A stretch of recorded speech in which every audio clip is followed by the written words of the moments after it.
Hello and welcome back to Between the Margins. This is Foundations Lesson 3, How Markets Turn Expectations into Prices. So in Lesson 2, we talked about how prices move based on surprises, not whether the news is good or bad in isolation, but whether it differs from investor expectations. That idea explains volatility, but does not explain how those expectations become a number. To understand that, we need to talk about valuation mechanics. So future cash flows are the underlying value. At its core, the value of a business is the present value of the cash it will generate in the future. Present value simply means translating future cash into today's dollars using a required return. That sentence may sound very technical, but the intuition is simple. A business is valuable because it produces economic surplus. If it's not generating cash for its owners, indirectly or directly, it'll never be worth anything. Everything else, such as narratives, multiples, sentiment, sits on top of that basis.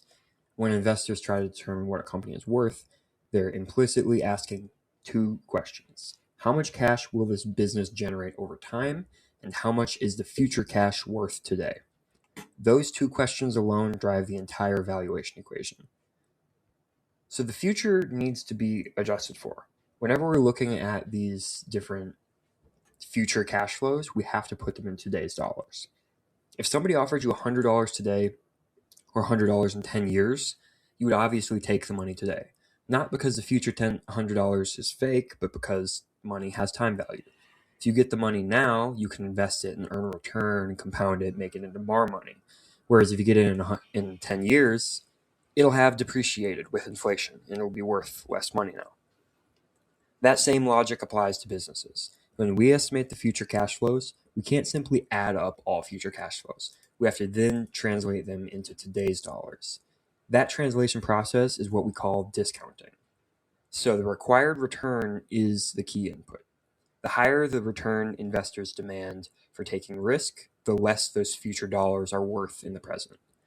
Essentially what that means is if the market is implying a very, very high growth rate on a company and implying that there's going to be a lot of future growth in the company that isn't currently in the value of the company, there's going to be a lot more risk for the underlying investor because we're putting a lot more value on future cash flows rather than anything that's currently existing.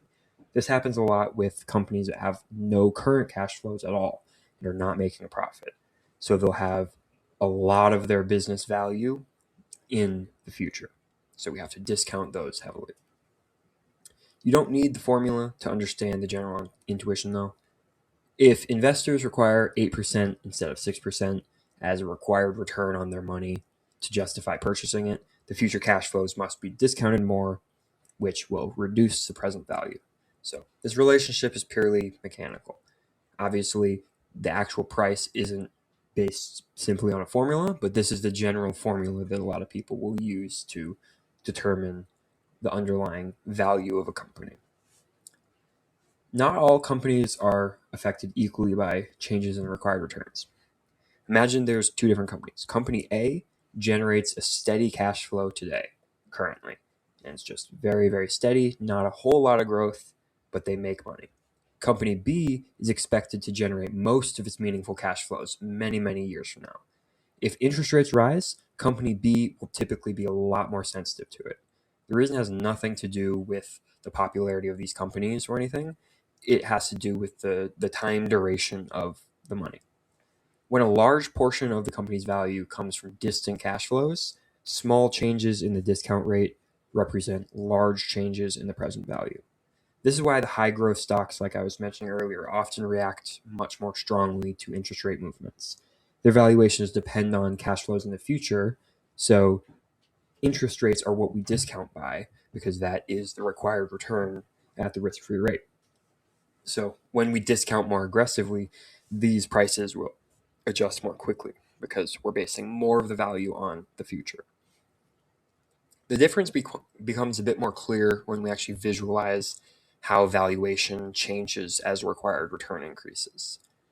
There's a chart in the show notes if you want to take a look there comparing the two simplified businesses, one generating most of its cash flows in the near term and the other generating the same total cash but much later in time.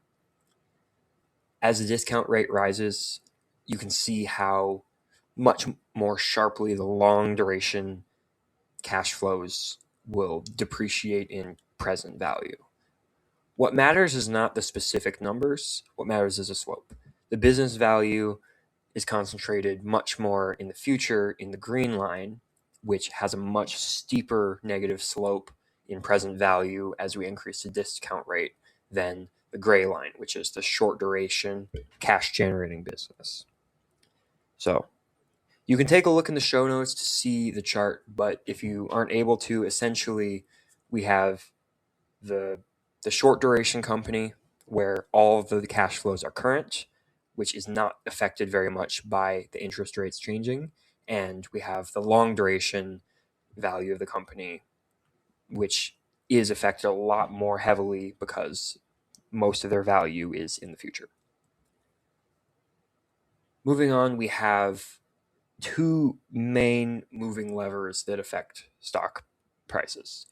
At any given moment, the two things affecting a stock are expectations about future cash flows and required return used to discount those cash flows. If investors revise their growth expectations upwards, the prices will rise.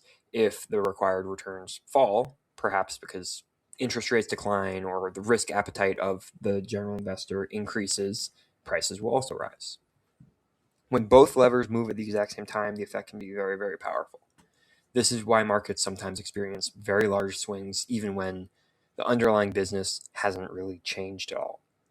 The assumptions about growth or discount rate may have shifted, and the valuation math amplified the move on its own. So now we need to get kind of into where the valuation metric fits into everything else. A natural question will come up here. If value is about future cash flows and discounting, where do the common valuation metrics fit in? What about the PE ratios, EV to EBITDA ratio, the price to sales ratio, and all the other shorthand measures that investors love to use? Those metrics are not separate from the framework that I've just described. They're just shorthand. A price to earnings ratio, for example, is simply a compressed expression of growth expectations and required return. A high PE ratio, which is the price to earnings ratio, usually implies that there's expectations for strong future growth, or we have a low required return. If we have a high PE ratio, that means that our price is a lot higher than our current earnings of the stock.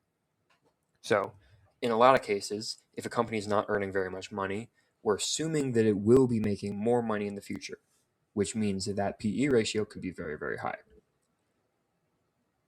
Often it can be both the strong growth and low required return as factors, and this same logic can apply to many other multiples. They're not independent drivers of value. They're simply surface level reflections of the deeper assumptions about future cash flows and discount rates. When you see a company trading at 30 times earnings and another trading at 12 times earnings, that is the price being 30 times or 12 times higher than their earnings per share, which is the amount of profit the company generates per share that you can purchase. The question is not which one is expensive in isolation. The question has to become, what are the growth and risk assumptions embedded in these multiples? That 30 times earnings one could be a hyper growth stock that's growing very, very quickly quarter over quarter and could be completely justified. On the other hand, the 12 times earnings one could be a business that's declining and getting worse and worse every single quarter, in which case they might still be overpriced. So those, you can't just compare those numbers apples to apples. They're not directly based on the same thing. You have to take in these other factors into consideration. Every valuation metric is similar to this. It's a compressed expression of growth assumptions and discount rates. So understanding this prevents a common mistake, treating these valuation ratios as standalone signals rather than expressions of all of the underlying assumptions.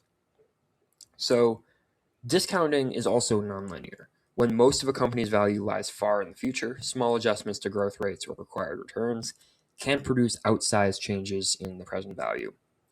From the outside looking in, this can look emotional or excessive, but in reality, it's just another structural change to expectations. Markets are not simply reacting to headlines, they're constantly reevaluating long streams of future cash flows under shifting economic conditions. So now, for the role of the required return. The required return reflects broader forces in the system, and it incorporates, like I've mentioned before, interest rates, and then also inflation expectations, perceived economic risks, and investor risk tolerance. When interest rates rise, for example, future cash flows become less valuable in today's dollars because you need a higher return for any dollar today to be worth the same in the future.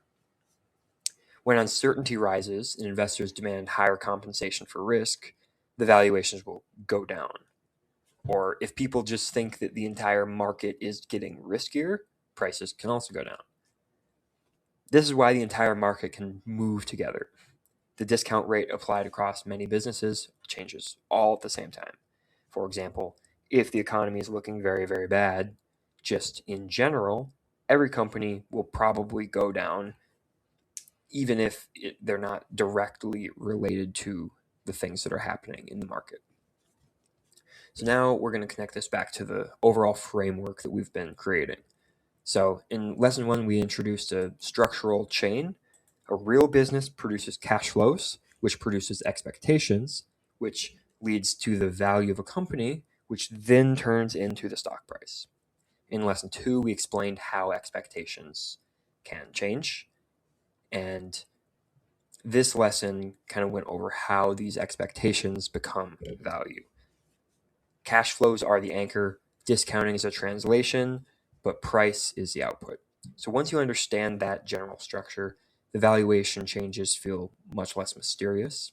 And instead of asking if a company is simply good, you can ask better questions like how far into the future are the meaningful cash flows of the company, or how sensitive is it to returns or in changes in the required return, or what assumptions are embedded in the current price of the company.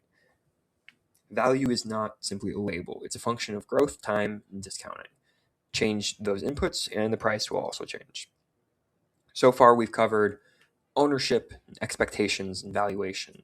In the next lesson, we're going to zoom in on the final step of the chain, how individual trades, liquidity, and the marginal buyer can turn the valuation into the price you actually see. That's where the theory meets market mechanics. Thanks for listening, and I'll see you in the next episode.